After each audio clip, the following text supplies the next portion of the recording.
세계 경제는 정말 끊임없이 변하잖아요. 근데 참 신기하게도 딱 한 가지는 거의 그대로입니다. 바로 미국 달러의 막강한 지배력이죠. 오늘 이 끈질긴 힘의 비밀은 대체 어디서 오는지 그 속을 한번 제대로 들여다보겠습니다. 자, 바로 이 질문에서 모든 이야기가 시작됩니다. 세계 무대에서 미국의 경제적 비중은 예전만 못하다 줄어들고 있다는 이야기는 많이들 들어보셨을 거예요. 그런데 왜 유독 달러의 힘만큼은 여전히 굳건할까요? 이게 바로 수많은 경제학자들과 정책 결정자들의 머리를 아프게 하는 아주 근본적인 질문입니다. 이 그래프 한번 보시죠. 왼쪽에 있는 높은 막대, 저게 1960년대 세계 경제에서 미국이 차지하던 비중이에요. 그리고 그 옆에 낮은 막대가 바로 지금입니다. 확실히 줄었죠? 그런데 오른쪽을 한번 보세요. 전 세계 중앙은행들이 쌓아둔 돈, 즉 외환 보유고에서 달러가 차지하는 비중은 여전히 압도적입니다. 경제 규모와 통화의 힘, 이 둘 사이에 뭔가 이상한 불일치가 보이지 않으세요? 어떻게 이런 일이 가능한 걸까요? 자, 그래서 이 미스터리를 풀기 위해서 오늘 우리가 따라갈 지도입니다. 먼저 달러를 둘러싼 미스터리가 대체 뭔지 명확히 하고요. 그 다음엔 그 뒤에 숨겨진 눈에 보이지 않는 금융 구조를 파헤쳐 볼 겁니다. 그리고 이 구조가 어떻게 지정학적 무기가 되는지, 또 이에 맞서는 중국의 도전은 어떤지 살펴본 뒤에 마지막으로 세계 화폐의 미래는 어떻게 될지 전망해 보겠습니다. 좋습니다. 그럼 이제 본격적으로 이야기의 핵심으로 들어가 보죠. 두 번째 파트, 숨겨진 금융 구조입니다. 달러의 지배력을 덧받치고 있는 잘 보이지 않는 세 개의 기둥을 지금부터 하나씩 살펴보겠습니다. 첫 번째 기둥은 바로 네트워크 비대칭성입니다. 말이 좀 어려운데요. 아주 간단해요. 모두가 사용하는 네트워크의 중심에 딱 자리 잡고 있으면 가만히 있어도 엄청난 이점을 얻는다는 뜻입니다. 이걸 세계 금융의 배관 시스템이라고 한번 생각해 보세요.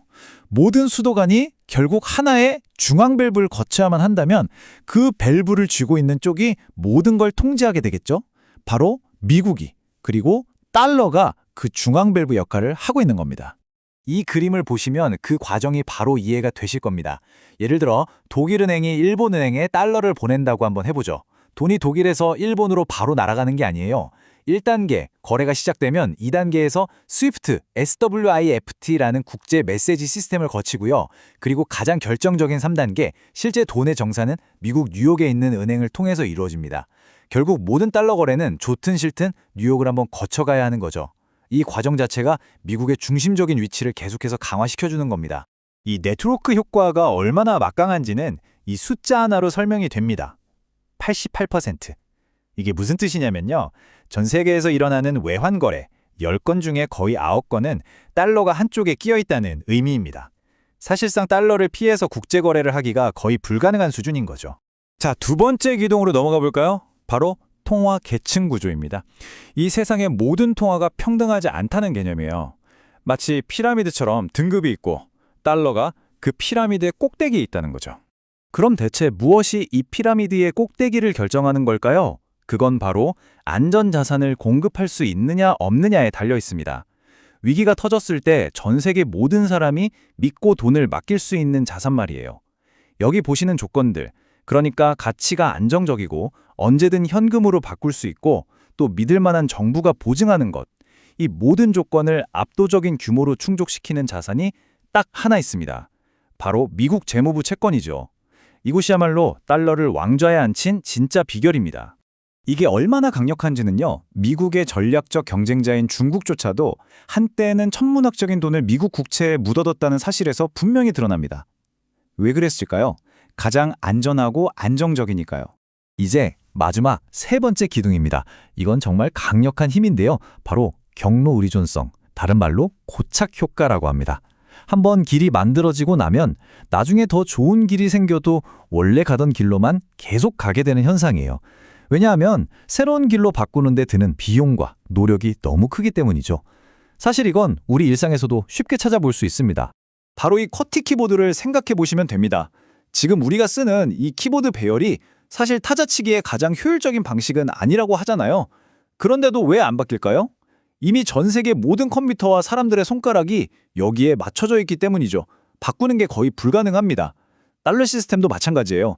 우리 모두가 이 커티 키보드에 갇혀 있는 것과 같은 이유로 달러 시스템에 갇혀 있는 겁니다. 자, 지금까지 달러 시스템을 떠받치는 보이지 않는 구조에 대해 알아봤습니다.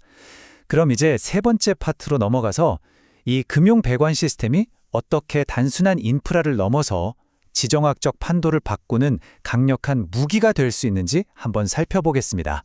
미국은 이 시스템에 대한 통제력을 점점 더 적극적으로 활용해왔습니다. 이 숫자를 보세요. 9,000개가 넘죠.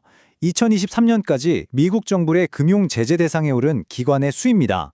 2001년만 해도 1,000개가 채 안 됐는데 그야말로 기하급수적으로 늘어난 겁니다. 이 힘은 이 표에서 보시는 것처럼 크게 세 단계로 행사됩니다. 첫 번째는 1차 제재예요. 미국 기업이나 국민이 제재 대상과 직접 거래하는 걸 막는 거죠. 여기서 한 발 더 나아간 게 2차 제재입니다. 이건 제재 대상과 거래하는 제3국의 기업이나 은행까지 처벌하는 거예요. 그리고 가장 강력한 마지막 단계가 바로 시스템 제재인데요. 이건 아예 특정 국가를 국제 금융 시스템에서 통째로 퇴출시켜버리는 겁니다. 제재의 범위와 영향력이 갈수록 강력해지는 걸 볼 수 있죠. 달러가 이렇게 무기로 사용되니까 당연히 다른 나라들, 특히 미국과 대립하는 국가들은 대안을 찾으려고 하겠죠. 네 번째 파트에서는 그 가장 대표적인 도전자, 바로 중국의 이야기를 해보겠습니다. 이 차트 하나가 현재 상황을 아주 명확하게 보여줍니다. 중국이 세계 2위의 경제 대국이라고는 하지만 전 세계 중앙은행들이 보유한 위안화의 비중은 고작 2.7%에 불과합니다. 58%가 넘는 달러와는 비교 자체가 무의미한 수준이죠. 아직 갈 길이 한참 멀었다는 걸 알 수 있습니다.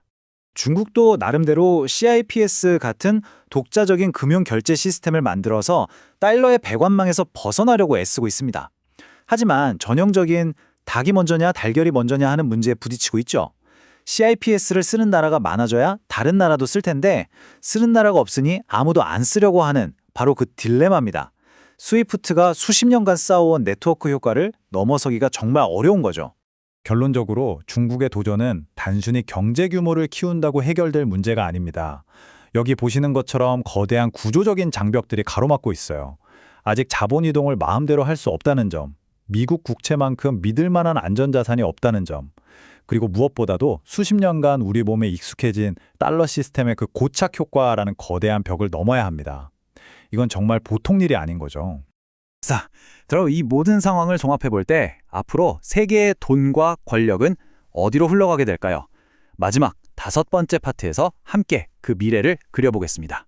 오늘 이야기의 가장 중요한 핵심을 한 문장으로 요약하자면 바로 이것입니다. 통화 권력은 단순히 경제가 크다고 생기는 게 아니라는 것. 그 힘은 수십 년에 걸쳐 만들어진 세계 금융의 깊고 끈끈하고 강력한 구조, 그 자체에 녹아있다는 사실입니다. 바로 이 점이 미국을 아주 흥미로운 딜레마에 빠뜨립니다. 달러를 무기로 더 자주, 더 강하게 사용할수록 다른 나라들은 이러다 우리도 당하겠다 싶어서 더 필사적으로 대안을 찾으려고 하겠죠. 결국 오늘의 힘을 과시하는 것이 오히려 내일의 힘을 갉아먹는 결과를 낳을 수도 있다는 겁니다. 그리고 이것이 바로 오늘 분석을 마치면서 우리가 함께 고민해봐야 할 마지막 질문입니다. 미중 경쟁처럼 지정학적 발등이 점점 더 심해지는 세상에서 우리가 지금까지 당연하게 여겨왔던 이 단일한 글로벌 금융 시스템이 결국 여러 개로 쪼개지는 그런 분열된 미래는 피할 수 없는 걸까요? 여러분의 생각은 어떠신가요?